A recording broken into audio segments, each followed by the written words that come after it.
ओम श्री गणेशाय नमः। श्री जानकी वल्लभो विजयते। सुंदरकांड को आगे बढ़ाते हुए दोहा नंबर 4।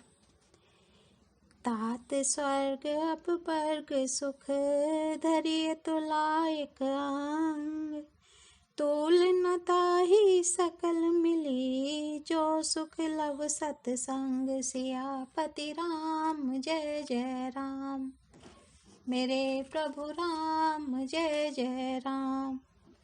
हे तात, स्वर्ग और मोक्ष के सब सुखों को तराजू के एक पलड़े में रखा जाए तो भी वे सब मिलकर दूसरे पलड़े पर रखे हुए उस सुख के बराबर नहीं हो सकते जो लव क्षण मात्र के सत्संग से होता है। अयोध्यापुरी के राजा श्री रघुनाथ जी को हृदय में रखे हुए नगर में प्रवेश करके सब काम कीजिए। उसके लिए विष अमृत हो जाता है, शत्रु मित्रता करने लगते हैं, समुद्र गाय के खुर के बराबर हो जाता है, अग्नि में शीतलता आ जाती है। और हे गरुण जी, सुमेरु पर्वत उसके लिए रज के समान हो जाता है, जिसे श्री रामचंद्र जी ने एक बार कृपा करके देख लिया। तब हनुमान जी ने बहुत ही छोटा रूप धारण किया और भगवान का स्मरण करके नगर में प्रवेश किया। उन्होंने एक एक प्रत्येक महल की खोज की, जहाँ तहाँ असंख्य योद्धा देखे। फिर वे रावण के महल में गए। वह अत्यंत विचित्र था, जिसका वर्णन नहीं हो सकता। हनुमान जी ने उस रावण को शयन किए देखा, परंतु महल में जानकी जी नहीं दिखाई दी। फिर एक सुंदर महल दिखाई दिया। वहाँ उसमें भगवान का एक अलग मंदिर बना हुआ था। रामायुध अंकित ग्रह, शोभा बरनी न जाय। नव तुलसी का वृंद तह, देखि हर्ष कपिराय। सियापति राम जय जय राम, मेरे प्रभु राम जय जय राम। वह महल श्री राम जी के आयुध धनुष बाण के चिन्हों से अंकित था। उसकी शोभा वर्णन नहीं की जा सकती। वहाँ नवीन नवीन तुलसी के वृक्ष समूहों को देखकर कपिराज श्री हनुमान जी हर्षित हुए। लंका तो राक्षसों के समूह का निवास स्थान है, यहाँ सज्जन साधु पुरुष का निवास कहाँ। हनुमान जी मन में इस प्रकार तर्क करने लगे। उसी समय विभीषण जी जागे। उन्होंने विभीषण ने राम नाम का स्मरण उच्चारण किया। हनुमान जी ने उन्हें सज्जन जाना और हृदय में हर्षित हुए। हनुमान जी ने विचार किया कि इनसे हट करके अपनी ओर से परिचय करूंगा, क्योंकि साधु से कार्य की हानि नहीं होती, प्रत्युत लाभ ही होता है। ब्राह्मण का रूप धरकर हनुमान जी ने उन्हें वचन सुनाए, पुकारा। सुनते ही विभीषण जी उठकर वहां आए, प्रणाम करके कुशल पूछी और कहा कि हे ब्राह्मण देव, अपनी कथा समझाकर कहिए। क्या आप हरिभक्तों में से कोई हैं? क्योंकि आपको देखकर मेरे हृदय में अत्यंत प्रेम उमड़ रहा है। अथवा क्या आप दीनों से प्रेम करने वाले स्वयं श्री राम जी ही हैं, जो मुझे बड़भागी बनाने घर बैठे दर्शन देकर कृतार्थ करने आए हैं।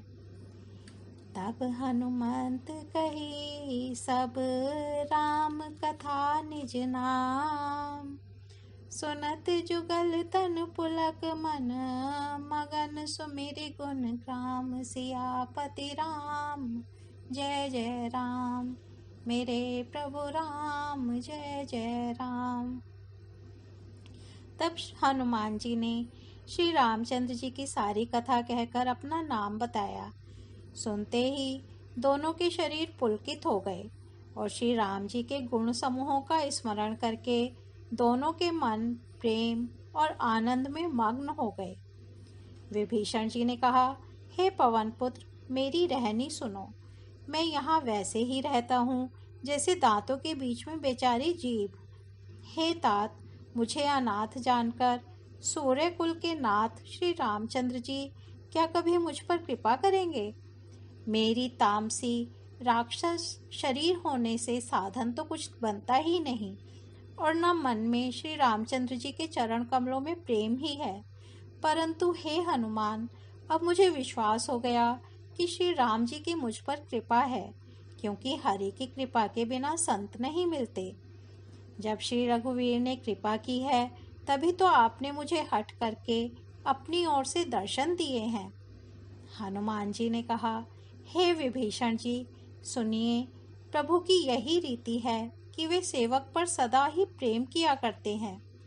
भला कहिए, मैं ही कौन बड़ा कुलीन हूँ, जाति का चंचल वानर हूँ और सब प्रकार से नीच हूँ।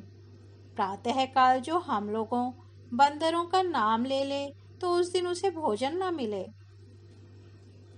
अस्मै सब अधम सखा सुनो, मोहू पर रघुबीर, कीन्ही कृपा सुमेरी, गुण भरे बिलोचन नीर। सियापति राम जय जय राम, मेरे प्रभु राम जय जय राम। हे सखा, सुनिए, मैं ऐसा अधम हूँ, पर श्री रामचंद्र जी ने तो मुझ पर भी कृपा ही की है। भगवान के गुणों का स्मरण करके हनुमान जी के दोनों नेत्रों में प्रेमाश्रुओं का जल भर आया। जो जानते हुए भी ऐसे स्वामी श्री रघुनाथ जी को भुलाकर विषयों के पीछे भटकते फिरते हैं, वे दुखी क्यों ना हों। इस प्रकार श्री राम जी के गुण समूहों को कहते हुए उन्होंने अनिर्वचनीय परम शांति प्राप्त की। फिर विभीषण जी ने श्री जानकी जी जिस प्रकार वहां लंका में रहती थीं, वह सब कथा कही। तब हनुमान जी ने कहा, हे भाई सुनो, मैं जानकी माता को देखना चाहता हूँ। विभीषण जी ने माता के दर्शन की सब युक्तियाँ उपाय कह सुनाई। तब हनुमान जी विदा लेकर चले। फिर वही पहले का मसक सरीखा रूप धरकर वहां गए, जहां अशोक वन में जिस भाग में सीता जी रहती थीं। सीता जी को देखकर हनुमान जी ने उन्हें मन ही मन में प्रणाम किया। उन्हें बैठे ही बैठे रात्रि के चारों पहर बीत जाते हैं। शरीर दुबला हो गया है, सिर पर जटाओं की एक वेणी लट है। हृदय में श्री रघुनाथ जी के गुण समूहों का जाप स्मरण करती रहती हैं। निज पद नयन दिए मन, राम पद कमल लीन। परम दुखी भव पवन सुत, देखी जानकी दीन। सियापति राम जय जय राम, मेरे प्रभु राम जय जय राम। श्री जानकी जी नेत्रों को अपने चरणों में लगाए हुए हैं, नीचे की ओर देख रही हैं और मन श्री राम जी के चरण कमलों में लीन है। जानकी जी को दीन दुखी देखकर पवन पुत्र हनुमान जी बहुत ही दुखी हुए। हनुमान जी वृक्ष के पत्तों में छिपे रहे और विचार करने लगे कि हे भाई, क्या करूं, इनका दुख कैसे दूर करूं। उसी समय बहुत सी स्त्रियों को साथ लिए सज धज कर रावण वहां आया। उस दुष्ट ने सीता जी को बहुत प्रकार से समझाया, साम दान भय और भेद दिखलाया। रावण ने कहा, हे सुमुखी, हे सयानी, सुनो, मंदोदरी आदि सब रानियों को मैं तुम्हारी दासी बना दूंगा, यह मेरा प्रण है। तुम एक बार मेरी ओर देखो तो सही। अपने परम स्नेही कौशलाधीश श्री रामचंद्र जी का स्मरण करके जानकी जी तिनके की आड़ पर्दा करके कहने लगी, हे दशमुख, सुन, जुगनू के प्रकाश से कभी कमलिनी खिल सकती है। जानकी जी फिर कहती हैं, तू अपने लिए भी ऐसा ही मन में समझ ले। रे दुष्ट, तुझे श्री रघुवीर के बाण की खबर नहीं है। रे पापी, तू मुझे सोने में हर लाया है। रे अधम निर्लज, तुझे लज्जा नहीं आती। आपु ही सुनि कद्योत सम, रामहि भानु समान। परुष बचन सुनि काढ़ियसी, बोला अति खिसियान। सियापति राम जय जय राम, मेरे प्रभु राम जय जय राम। अपने को जुगनू के समान और श्री रामचंद्र जी को सूर्य के समान सुनकर और सीता जी के कठोर वचनों को सुनकर रावण तलवार निकालकर बड़े गुस्से में आकर बोला, सीता, तूने मेरा अपमान किया है। मैं तेरा सिर इस कठोर कृपाण से काट डालूंगा। नहीं तो अब भी जल्दी मेरी बात मान ले। हे सुमुखी, नहीं तो जीवन से हाथ धोना पड़ेगा। सीता जी ने कहा, हे दशग्रीव, प्रभु की भुजा जो श्याम कमल की माला के समान सुंदर और हाथी की सूंड के समान पुष्ट तथा विशाल है, या तो वह भुजा ही मेरे कंठ में पड़ेगी या तेरी भयानक तलवार ही।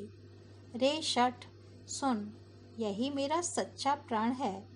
सीता जी कहती हैं, हे चंद्रहास तलवार, श्री रघुनाथ जी के विरह की अग्नि से उत्पन्न मेरी बड़ी भारी जलन को तू हर ले। हे तलवार, तू शीतल, तीव्र और श्रेष्ठ धारा बहाती है, अर्थात तेरी धारा ठंडी और तेज है। तू मेरे दुख के बोझ को हर ले। सीता जी के ये वचन सुनते ही वह मारने दौड़ा। तब मैं दानव की पुत्री मंदोदरी ने नीति कहकर उसे समझाया। तब रावण ने सब राक्षसियों को बुलाकर कहा कि जाकर सीता को बहुत प्रकार से भय दिखलाओ। यदि महीने भर में यह कहा न माने तो मैं इसे तलवार निकालकर मार डालूंगा। भवन गयौ 10 कंधर, यहाँ पिशाचिनी बिरिंद।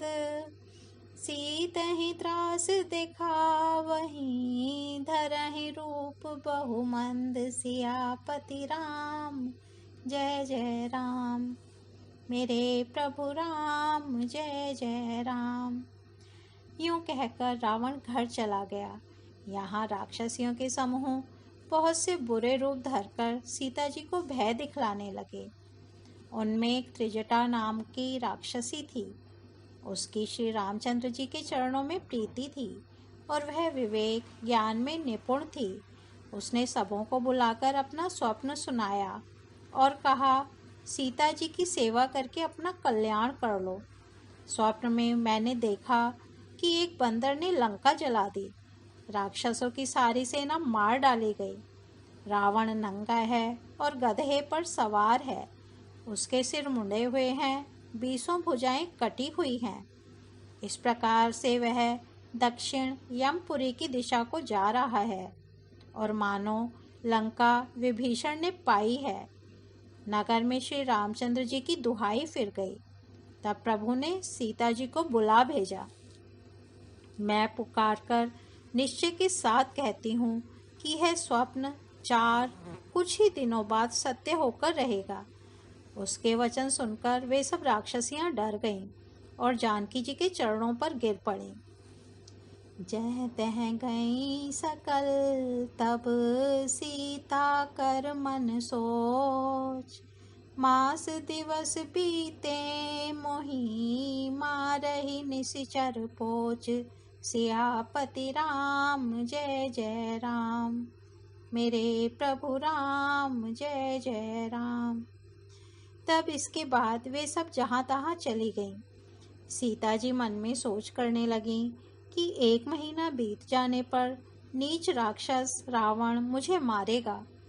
सीता जी हाथ जोड़कर त्रिजटा से बोली, हे माता, तू मेरी विपत्ति की संगिनी है। जल्दी कोई ऐसा उपाय कर जिससे मैं शरीर छोड़ सकूं। विरह असह्य हो चला है, अब यह सहा नहीं जाता। काठ लाकर चिता बनाकर सजा दे। हे माता, फिर उसमें आग लगा दे।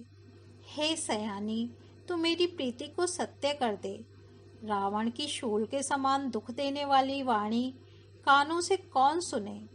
सीता जी के वचन सुनकर त्रिजटा ने चरण पकड़कर उन्हें समझाया और प्रभु का प्रताप, बल और सुयश सुनाया।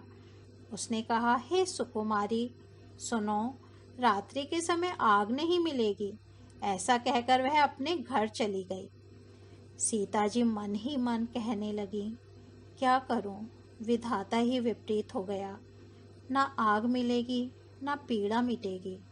आकाश में अंगारे प्रकट दिखाई दे रहे हैं, पर पृथ्वी पर एक भी तारा नहीं आता।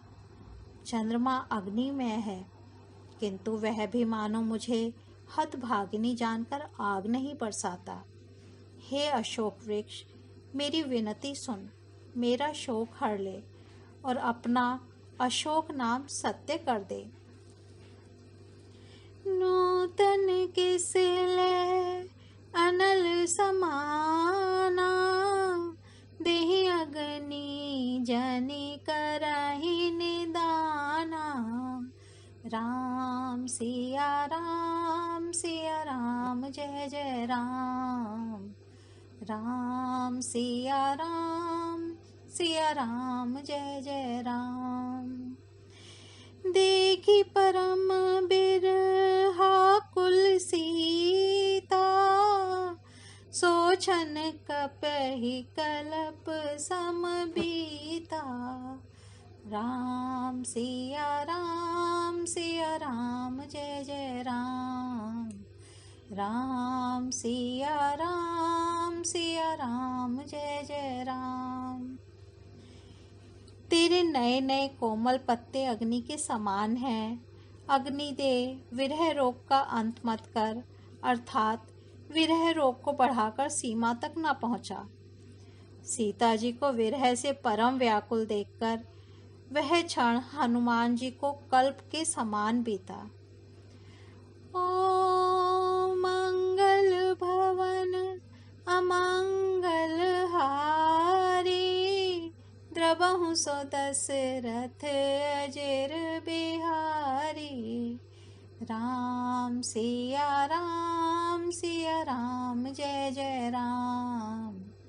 राम सिया राम जय जय राम। आज सुंदरकांड को यहीं विराम देते हैं, कल इसके आगे बढ़ेंगे। धन्यवाद।